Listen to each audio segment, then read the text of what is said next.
DTCC의 최종 보고서를 깊이 파고 들어보면 결국 주인은 이미 정해져 있었다는 결론에 다다르게 됩니다. 오늘 그 이야기를 해보겠습니다. 시작하기에 앞서 멤버십 가입과 구독 그리고 좋아요로 응원해 주시는 모든 분들께 진심으로 감사드립니다. 여러분 덕분에 더 깊이 있는 분석을 계속 이어갈 수 있습니다. 자, 그럼 바로 시작하겠습니다. 자, 오늘 우리가 파헤쳐볼 이야기는 바로 이 질문 하나로 시작합니다. 20조 달러, 우리 돈으로 무려 2경 7천조 원. 이게 그냥 상상 속의 숫자가 아니라는 게 중요합니다. 이건 미래에 대한 예측이 아니에요. 이미 총성은 울렸고 월스트리트의 모든 자산이 지금 이 순간에도 디지털 세상으로 옮겨가면서 새로운 주인을 찾고 있는 그런 거대한 흐름입니다. 이미 시작된 현실이라는 거죠. 그럼 대체 이 어마어마한 돈은 최종적으로 누구의 지갑으로 들어가게 될까요? 오늘 그 답을 아주 명확하게 한번 찾아보겠습니다. 자, 그럼 본격적으로 이 새로운 판이 어떻게 짜여지고 있는지 들여다보죠. 지금 글로벌 금융 시스템에서 벌어지고 있는 일은요, 단순한 업그레이드가 절대 아닙니다. 비유하자면 낡은 수도관을 통째로 교체하듯이 돈이 흐르는 배관 자체를 갈아 끼우는 근본적인 재설계, 그러니까 리와이어링이 진행되고 있는 겁니다. 그리고 이 거대한 설계도를 그리고 새로운 규칙을 만드는 바로 그 중심에 미국 예탁결제원 DTCC가 있습니다. 이들이 만드는 규칙이요, 그게 바로 미래금융의 법이 되는 겁니다. 이것 좀 보세요. DTCC가 공개한 2026년 로드맵입니다. 이건 무슨 막연한 미래 계획 같은 게 아니에요. 날짜가 딱딱 못 박혀 있는 구체적인 작전 계획서죠. 첫 단계는 이미 우리 눈앞에서 시작됐습니다. 바로 2024년 주식 결제 시간을 하루로 확 줄이는 T+1이 시행됐죠. 그 다음 단계는요? 2026년 모든 미국 국채 거래를 중앙에서 청산하도록 의무화하는 겁니다. 그리고 마침내 2026년 하반기 월스트리트의 모든 자산을 블록체인 위로 올리는 토큰화 파일럿이 시작됩니다. 이 모든 과정은 결국 2026년 가을 365일 24시간 멈추지 않는 시장을 완성하기 위한 퍼즐 조각들인 셈이죠. 시계는 이미 똑딱이고 있습니다. 이 모든 변화가 우리 눈앞에서 벌어지고 있다는 명백한 증거입니다. 물론 이런 거대한 변화의 중심에는 우리가 익히 들어온 이름들이 있습니다. 월스트리트의 거인들이죠. 이들은 저마다 이 새로운 판의 주인이 되기 위해서 정말 거대한 계획들을 추진하고 있어요. 그런데 말이죠. 이들의 계획에는 아주 치명적인 약점, 그러니까 불완전한 구석이 존재합니다. 하나씩 한번 뜯어보겠습니다. 첫 번째 거인은 캔톤 네트워크입니다. 이건 뭐냐면 골드만삭스나 DTCC 같은 초거대 기관들이 자신들의 자산을 안전하게 토큰화하고 기록하기 위해서 만든 그들만의 폐쇄적인 VIP 금고라고 생각하시면 딱 맞습니다. 프라이버시가 생명이라서 내부에서 무슨 일이 벌어지는지 밖에서는 알 수가 없어요. 근데 문제는 바로 여기에 있습니다. 이 금고는 너무나 배타적이라서 우리 같은 일반인은 아예 들어갈 수조차 없다는 거예요. 이건 철저히 기관들끼리 거래하는 도매 시장일 뿐 20조 달러 자산의 최종 소비자인 개인과는 완전히 단절되어 있는 섬 같은 존재입니다. 두 번째 거인은 리플입니다. 리플의 역할은 아주 명확하죠. 국가 간의 돈을 실시간으로 교환해주는 은행들을 위한 거대한 글로벌 환전소. 리플은 은행과 은행 사이의 송금, 그러니까 도매 시장의 유동성을 해결하는 데는 정말 탁월한 능력을 보여줍니다. 하지만 여기에도 결정적인 한계가 있어요. 리플은 은행을 상대할 뿐 그 돈을 최종적으로 받는 수억 명의 개인 사용자들에 대한 신원 데이터, 즉 KYC 정보가 전혀 없다는 겁니다. 돈을 보내는 주체는 알지만 받는 주체는 모르는 말 그대로 반쪽짜리 시스템인 셈이죠. 그리고 마지막 거인, 요즘 정말 핫하죠. 바로 레이어 제로입니다. 이 친구들의 역할은 뭐냐? 한마디로 모든 블록체인을 잇는 초고속 고속도로를 까는 거예요. 캔톤에서 만든 자산을 리플 쪽으로 휙 보내고 이더리움에서 결제하고 이런 것들을 아주 매끄럽게 연결해주는 말 그대로 배관공 같은 역할을 하는 거죠. 와, 이론상으론 정말 완벽해 보이지 않나요? 근데요, 여기에도 치명적인 구멍이 있습니다. 생각해보세요. 아무리 8차선 고속도로를 쫙 깔아놔도 그 위를 달릴 차랑 운전면허증 가진 운전자가 단 한 명도 없으면 그게 무슨 소용이겠어요? 텅 빈 유령도로일 뿐이죠.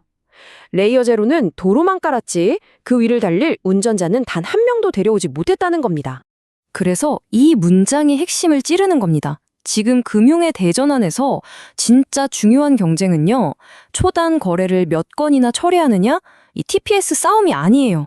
레이어 제로가 초당 200만 건을 처리한다고 자랑하지만 솔직히 DTCC 같은 기관들한테 그건 부차적인 문제일 뿐입니다. 그들이 정말 중요하게 생각하는 진짜 병목, 진짜 통과 기준은 바로 이 세 가지입니다. 규정 준수, 통제 가능성, 그리고 가장 중요한 신원 확인. 이 세 가지 조건을 만족시키지 못하면 그 어떤 기술도 월스트리트 새로운 금융 레일에 올라탈 자격이 없습니다. 바로 이 지점에서 이야기의 흐름이 완전히 바뀝니다. 지금까지 우리가 살펴본 거인들이 풀지 못했던 그 문제, 즉 규정, 통제, 신원이라는 이 까다로운 과제를 한 번에 해결하는 열쇠가 등장하기 때문입니다. 그 이름은 바로 등록지갑. 이것이 바로 20조 달러 자산 흐름의 최종 관문입니다. 그럼 대체 등록지갑이 뭘까요? 우리가 아는 익명의 암호화폐 지갑과는 완전히 다른 개념입니다. SEC와 DTCC가 요구하는 건 사용자의 신원과 법적 권리가 코드 레벨에 아예 새겨져 있는 디지털 컨테이너예요. 여기서 가장 중요한 기능이 바로 회수 기능, 영어로는 클로백이라고 하는데요. 쉽게 말해서 사기나 오류가 발생했을 때 거래를 강제로 되돌리거나 자산을 회수할 수 있는 일종의 안전장치인 거죠. 이런 통제권이 보장되지 않으면 기관의 돈은 단 1원도 들어올 수가 없습니다. 이제 신원은 선택이 아니라 시스템의 필수 조건이 된 겁니다. 그런데 월스트리트는 왜 이렇게까지 신원에 집착하는 걸까요? 이유는 아주 간단합니다. 바로 돈, 비용 때문이에요. 전통 금융에서 고객 한 명의 신원을 확인하는 절차, 우리가 KYC라고 부르는 거 있죠. 이게 엄청난 비용과 시간이 드는 골칫거리거든요. 수십억 명의 개인에게 20조 달러의 자산을 팔고 싶다면 이 어마어마한 KYC 비용 문제를 먼저 해결해야만 합니다. 실제로요, 전통 금융기관이 고객 한 명을 새로 유치해서 KYC를 완료하는 데 드는 평균 비용이 약 50달러에 달한다고 합니다. 자, 계산 한번 해볼까요? 만약 1억 명에게 자산을 판다고 가정하면 신원 확인에만 무려 50억 달러, 우리 돈으로 6조 원이 넘는 돈이 그냥 사라지는 셈입니다. 이게 바로 월스트리트가 지금껏 넘지 못하고 있던 거대한 장벽이었던 거죠. 그런데 만약에요, 이 50달러짜리 비용을 0.1달러, 그러니까 130원도 안 되는 돈으로 줄일 수 있다면 어떻게 될까요? 50달러 대 0.1달러. 이 압도적인 차이가 모든 걸 결정합니다. 이게 바로 새로운 주인을 결정하는 경제적 필연성이에요. 왜냐? 시스템 자체에서, 그러니까 프로토콜 레벨에서 KYC 문제를 해결해서 이 비용 혁명을 현실로 만든 곳이 등장했기 때문입니다. 월스트리트는 아주 냉정합니다. 그들은 가장 저렴하고 효율적인 길을 선택할 수밖에 없어요. 여기서 드디어 모든 퍼즐 조각이 딱 맞춰집니다. 우리가 앞에서 제기했던 모든 문제들, 기관들의 불완전한 계획, 그리고 등록 지갑이라는 그 까다로운 조건, 이 모든 걸 이미 해결해 놓은 단 하나의 솔루션이 수면 위로 떠오릅니다. 바로 파이 네트워크입니다.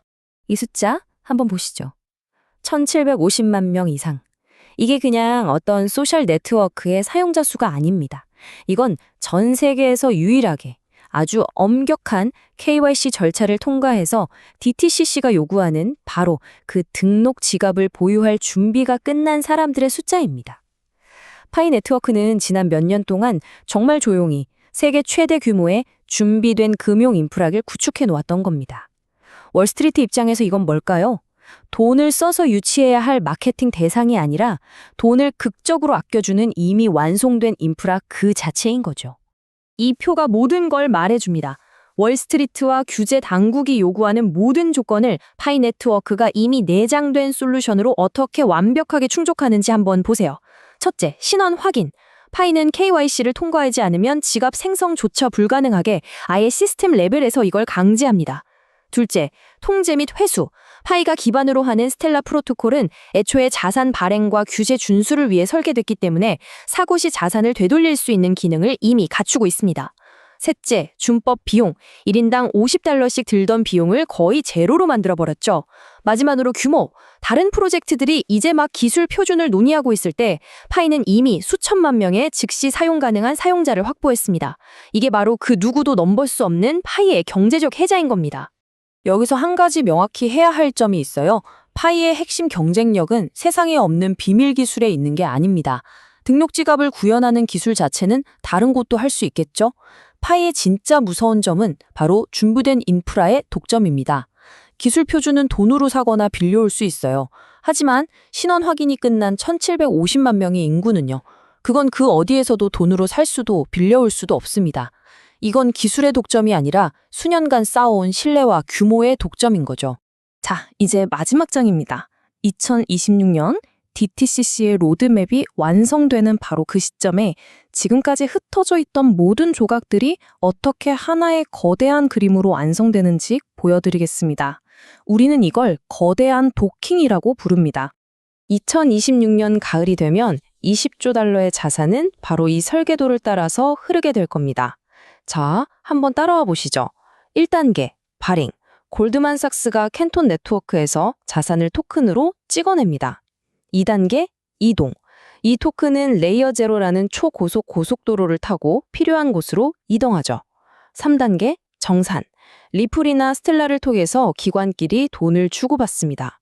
여기까지는 전부 기관들끼리의 이야기, 즉 도매 시장의 이야기입니다. 그리고 마침내 마지막 4단계, 최종 수신.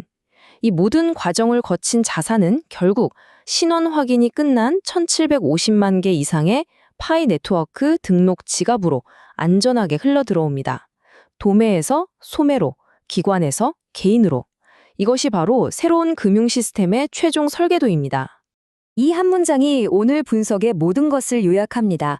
월스트리트의 기관들은 레이어 제로라는 아주 훌륭한 고속도로를 깔았고 DTCC는 T+1이나 등록지갑 같은 엄격한 교통 법규를 만들었어요.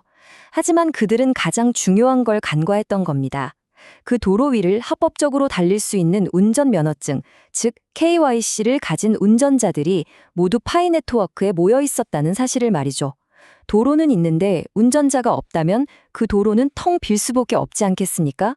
결국 파이는 이 시스템의 경쟁자가 아니라 이 새로운 시스템이 제대로 작동하기 위한 필수 구성 요소였던 겁니다. 도매 시장과 소매 시장, 도로와 운전자. 이제 모든 인프라가 연결되었습니다. 20조 달러의 자산이 흐를 모든 준비가 끝났다는 뜻이죠. 질문은 이제 우리에게 돌아옵니다. 여러분의 지갑은 이 거대한 흐름을 맞이할 준비가 되었습니까?